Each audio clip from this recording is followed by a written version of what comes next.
Pronti, via. Mister, intanto questi due punti, visivamente la classifica cambia molto, però anche psicologicamente può essere un bello slancio.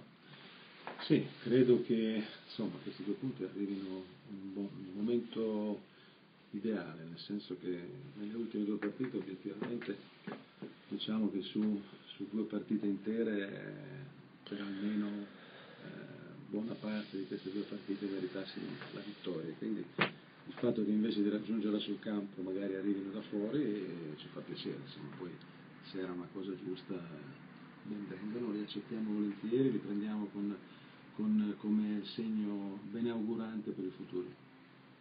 È arrivata la notizia anche nello spogliatoio, il clima qual è? Beh, insomma, quello si prevedeva, però non arrivavano mai, quindi insomma è come dire finalmente, ripeto, siamo contenti perché è una classifica che assume un contorno diverso che ci fa piacere.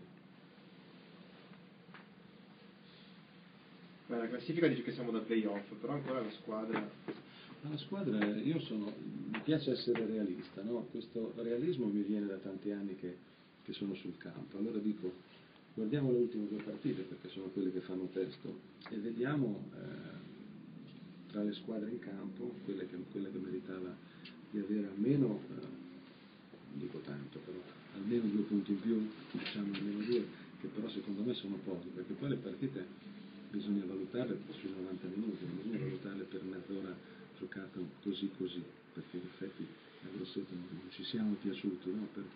Perlomeno per quasi tutto il primo tempo. Però la partita dura 90 minuti, anzi per fortuna è durata 95, no? Perché altrimenti non avremmo raccattato neanche un punto. Quindi io sono realista e dico bene, dobbiamo ripetere delle prestazioni con più continuità durante la gara stessa e cercare di essere più concreti. Fino adesso non lo siamo stati, ma ho visto delle cose nel secondo tempo che secondo me sono indicative di una squadra che sta crescendo anche sotto quel profilo, perché fuori casa un secondo tempo importante per una squadra che in questo momento, sì è vero la classifica è quello che è, però è una squadra rognosa, una squadra affamata, una squadra che vedeva l'ultima spiaggia, in poche parole, o quasi, io mi auguro di no, perché non sono così cinico nei confronti di nessuno, però non era facile, invece l'abbiamo fatto, abbiamo fatto una bella partita, sfiorando di raggiungere prima il pari e poi eventualmente la vittoria. Certo, il primo tempo non mi è piaciuto, non neanche tanto per l'atteggiamento, perché la squadra si è proposta inizialmente in maniera positiva, però strada facendo abbiamo perso un po' quella che è la nostra prerogativa, che è quella di stare su ogni palla a dare fastidio, a ripartire, complice anche un Grosseto che onestamente era ben messo in campo con 5 dietro, non era facile trovare quegli spazi che magari contro invece il Livorno abbiamo trovato, la Spezia abbiamo trovato, quindi vuol dire che abbiamo delle caratteristiche per cui il secondo tempo siamo andati senz'altro meglio. Mister ha detto la squadra sta crescendo, secondo lei cos'è che le manca ancora? Un po' di personalità, un po' di amalgama visti i nuovi acquisti? Beh, al di là della personalità degli amalgama, che credo che personalità quando si va fuori casa e si tiene il campo nel secondo tempo in questa maniera, abbiamo mostrato nella difficoltà di saper reagire. E con Livorno credo abbiamo dato offerto una buona prestazione anche di personalità, quindi ci è mancato il concretizzare, però andandoci vicino diverse volte, e questo mi fa ben sperare perché vuol dire che la squadra produce. Con Livorno ha prodotto, il secondo tempo ha prodotto, certo se bisogna metterla dentro perché questo è uno dei classici del calcio, no?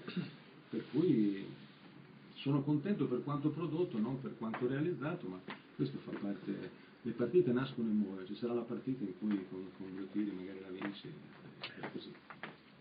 A questo proposito qual è la situazione degli attaccanti? Babacar un po' alla volta sta recuperando. Oggi meglio, nel senso che Babacar si sta togliendo le sue paure, i suoi piccoli timori e si li toglie giorno per giorno. Questo secondo tempo deve dare fiducia a lui e credo che la dia anche a noi per il futuro.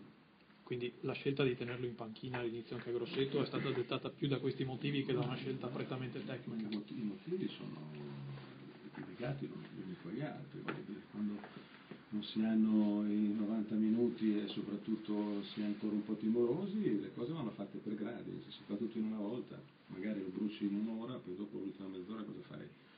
Diventa secondo me fondamentale la continuità di rendimento. Io d'altronde anche con Livorno, a Spezia, per dire il gruppo di attaccanti che avevo mi fa soddisfatto, insomma, nonostante con Livorno non abbiamo vinto. per cui vado a cercare la completezza della prestazione. Ora anche De Frellis è entrato quasi un tempo, quindi anche per lui si tratta di un anno senza fare una partita. È tutto molto, molto pensato anche, poi delle volte le cose vanno al meglio, da altre meno. Bonazzoli è vantaggiato invece oggi. Poi preso in recupero, Bonazzoli ancora un po' indietro, vantaggiato, direi che sta molto meglio, quindi lo cominciamo a testarli, strada facendo. L'importante è aver recuperato almeno uno, che è Babacar, che ha dimostrato di aver fatto una buona prestazione. Sì, l'ultima cosa, aveva annunciato di voler parlare con Anania e Piccioni di questa situazione. La sua intenzione nei loro confronti qual è? Adesso ora abbiamo 2 giorni per sistemare le cose, penso che tutto si sistemerà, perché poi alla fine quello che conta, quello che mi interessa a me è che il Padova possa sfruttare al meglio le proprie potenzialità nel contesto in cui lavoriamo e col gruppo di giocatori che ho. Quindi cercherò di portare avanti il discorso migliore, ma non nell'interesse di Colomba o nell'interesse del Padova. Tutto qua. Posto? Grazie.